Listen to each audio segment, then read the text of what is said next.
Terceira parte, capítulo 20. 7 anos é um período demasiado longo para se passar afastado do clã a que se pertence.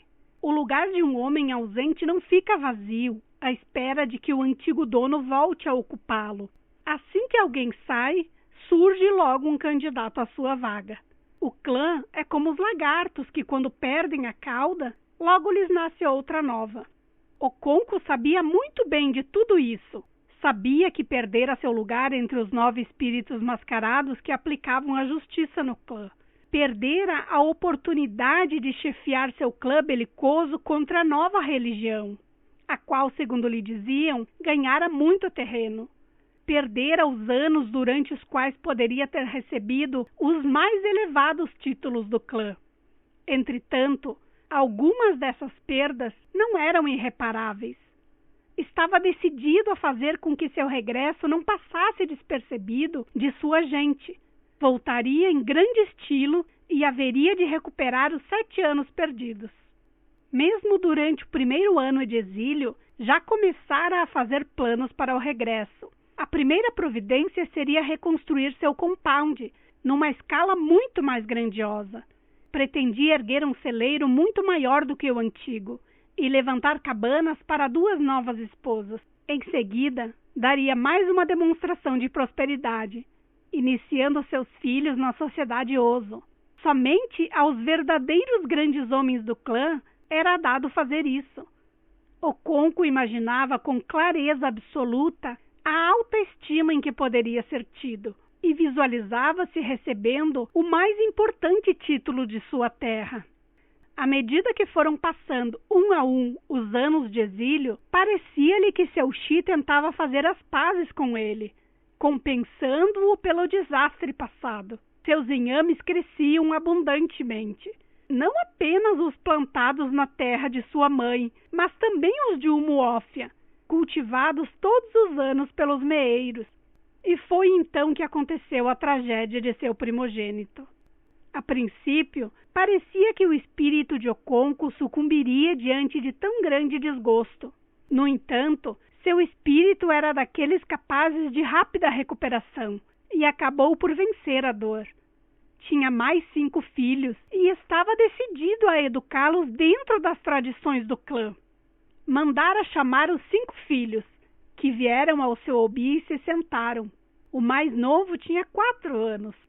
Todos vocês assistiram ao espantoso ato de abominação cometido pelo seu irmão.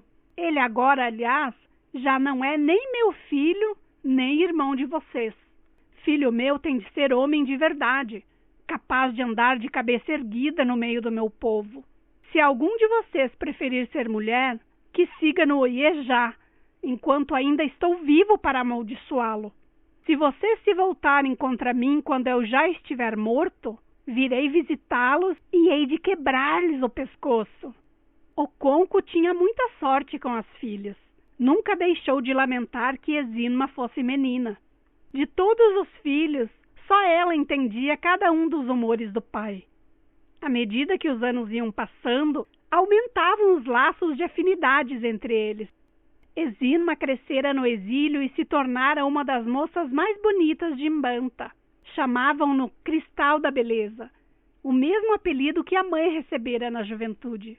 A meninazinha enfermiça, que tantas preocupações causara à mãe, tinha se transformado quase da noite para o dia numa donzela saudável, cheia de vivacidade. Costumava ter de vez em quando, isto é verdade, seus momentos de depressão, e então tratava todo mundo áspera e bruscamente, como um cachorro bravo. Nela, esses estados de espírito eram repentinos, sem nenhuma razão aparente, mas muito raros e de curta duração. Enquanto duravam, a única pessoa cuja presença ela conseguia suportar era o pai. Muitos rapazes jovens e muitos homens abastados de meia-idade tinham ido a Mbanta com a intenção de desposá-la. Porém, ela a todos recusara, porque o pai a havia chamado certa noite e lhe dissera: aqui existem muitos homens bons e ricos, mas ficarei mais feliz se você se casar em Umuofia, quando voltarmos para casa. Isso foi tudo o que lhe dissera. Mas Exínma compreendera claramente toda a intenção e o significado oculto que havia nas entrelinhas, e concordara com o pai. Sua meia-irmã, Obiageli, não saberá me compreender, disse Oconco. Você poderá explicar-lhe se quiser. Embora fossem quase da mesma idade, Exínma exercia forte influência sobre sua meia-irmã. Explicou-lhe por que não deveriam casar-se ainda, e a outra também concordou. Por isso, as duas sistematicamente recusaram todas as ofertas de matrimônio em Mbanta. Gostaria que ela fosse homem, pensava Oconco consigo mesmo. Exínma compreendia tudo perfeitamente. Qual de seus filhos seria capaz de ler tão bem seu pensamento? Com duas filhas bonitas e já crescidas, o retorno da família a Umuofia atrairia grande atenção. Seus futuros genros haveriam de ser homens de autoridade no clã. Os pobres e desconhecidos não ousariam candidatar-se. Na verdade, Umuofia mudara muito durante os 7 anos do exílio de Oconco. Surgira a igreja, desencaminhando muita gente. Não apenas os de baixa extração ou os proscritos tinham aderido à nova fé, mas também alguns homens de valor. Um exemplo era Ogbuefi Ugona, que recebera 2 títulos e que, num ato de loucura, cortara a tornozeleira de seus títulos e a jogara fora para se juntar aos cristãos. O missionário branco orgulhava-se muito dele, que fora um dos primeiros homens em Umuofia a receber o sacramento da Sagrada Comunhão, ou Sagrada Festa, como se dizia em Ibo. Ogbuefi Ugona imaginava essa festa em termos de comida e bebida, só que um pouco mais sagrada do que o tipo de festa da aldeia. Portanto, para a ocasião, não se esquecera de colocar seu chifre de beber no saco de pele de cabra. Além da igreja, os homens brancos trouxeram também uma forma de governo. Tinham construído um tribunal, onde o comissário atuava como juiz. Tinha guarda sob suas ordens, que lhe levavam os indivíduos a serem julgados. Muitos desses guardas eram de Umuru, às margens do grande rio, onde muito tempo atrás os homens brancos tinham aparecido pela primeira vez, ali erguendo o centro de sua religião, comércio e governo. Esses funcionários do tribunal eram profundamente odiados em Umuofia, por serem forasteiros e também porque eram arrogantes e tinham mania de grandeza. Chamavam-nos Kotma, e como costumassem usar calções cinzentos, foram apelidados de traseiros de cinza. Tomavam conta da prisão, que estava cheia daqueles que haviam ofendido a lei do homem branco. Alguns desses prisioneiros eram indivíduos que tinham jogado fora filhos gêmeos, e outros tinham molestado os cristãos. Eram espancados na prisão pelos Kotma e obrigados a trabalhar, todas as manhãs, na limpeza do compound do governo e a apanhar lenha para o comissário branco e para os guardas.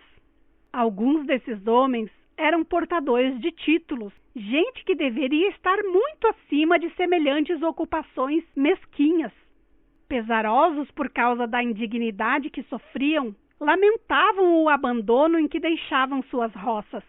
Quando cortavam a grama de manhã, os homens mais moços cantavam, marcando o ritmo com os golpes de seus facões. Kotma do traseiro de cinza nasceu para ser escravo. O homem branco não tem tino, nasceu para ser escravo. Os guardas não gostavam de ser chamados traseiros de cinza e batiam nos rapazes, mas mesmo assim a canção se espalhou por Umuofia. Oconco baixou a cabeça de tristeza quando Obierica lhe contou estas histórias. Talvez eu tenha ficado longe tempo demais, disse Oconco quase como se falasse consigo mesmo. Porém, não consigo entender nada disso que você está me contando. O que foi que aconteceu ao nosso povo? Por que todos perderam a capacidade de luta? Você ainda não ouviu a história de como o homem branco arrasou Abame? Perguntou Obierica. Já ouvi, respondeu Oconco. Mas também ouvi dizer que o povo de Abame era fraco e tolo. Por que não reagiram em represália? Por acaso não tinham armas de fogo e facões? Seríamos uns covardes se nos comparássemos com os homens de Abame. Os antepassados deles jamais ousaram enfrentar os nossos ancestrais. Precisamos lutar contra aqueles homens e expulsá-los de nossa terra. Acho que agora é tarde demais, referiu Obierica tristemente. Nossos próprios camaradas e nossos filhos já se juntaram às fileiras do forasteiro. Adotaram a religião dele e ajudam a apoiar seu governo. Não será difícil tentar expulsar os homens brancos de Umuofia, pois só há 2 deles. Mas que dizer da nossa própria gente, que segue o mesmo caminho, e a quem eles deram poder? Iriam a Umuru e trariam soldados, e aconteceria conosco o mesmo que aconteceu em Abame. Fez uma longa pausa e depois continuou. Penso que já lhe contei, em minha última visita a Mbanta, como foi que enforcaram Aneto. O que aconteceu, afinal, com aquele pedaço de terra em disputa? Perguntou Oconco. A corte do homem branco decidiu que deverá pertencer à família de Nama, que tem dado muito dinheiro aos funcionários e ao intérprete do homem branco. Por acaso o homem branco entende os nossos costumes no que diz respeito à terra? Como é que ele pode entender se nem sequer fala a nossa língua? Mas declara que nossos costumes são ruins, e nossos próprios irmãos que adotaram a religião dele também declaram que nossos costumes não prestam. De que maneira você pensa que poderemos lutar se nossos próprios irmãos se voltaram contra nós? O homem branco é muito esperto. Chegou calma e pacificamente com sua religião. Nós achamos graça nas bobagens deles e permitimos que ficasse em nossa terra. Agora ele conquistou até nossos irmãos e o nosso clã já não pode atuar como tal. Ele cortou com uma faca o que nos mantinha unidos e nós nos despedaçamos. Como foi que eles conseguiram prender Aneto e enforcá-lo? Indagou Conco. Quando Aneto matou o Duche por causa daquele terreno, fugiu para Ninta, a fim de escapar à ira da terra. Isso aconteceu mais ou menos 8 dias após a briga, porque o Duche não morreu imediatamente dos ferimentos. Morreu só no 7º dia. Porém, todo mundo sabia que ele ia morrer. Então, Aneto reuniu seus pertences e ficou à espera, preparado para fugir. Porém, os cristãos relataram o incidente ao homem branco, que enviou os seus Kotima para prender Aneto. Levaram-no para a prisão juntamente com todos os líderes de sua família. Quando Duche morreu, Aneto foi levado ao Muru, onde o enforcaram. Os outros foram soltos, mas até hoje não têm boca para contar os sofrimentos que passaram. E durante muito tempo, os 2 homens ficaram ali sentados, em silêncio.